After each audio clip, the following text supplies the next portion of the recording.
Uporabnik Facebooka je 22. novembra zapisal naslednje.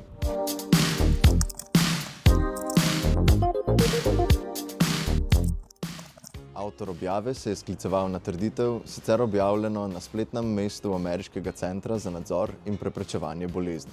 Svetovna zdravstvena organizacija na svojem spletnem mestu pojasnjuje, da vsi dokazi kažejo, da otroška cepiva ne povzročajo avtizma.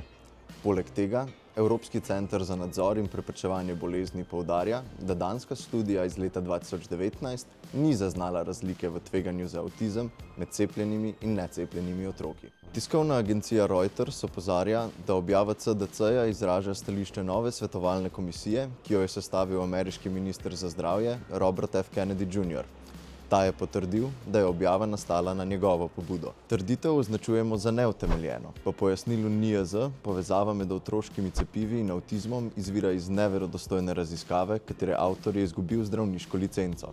Trditev označujemo tudi za psevdoznanost, saj ni podprta z verodostojnimi strokovnimi dokazi.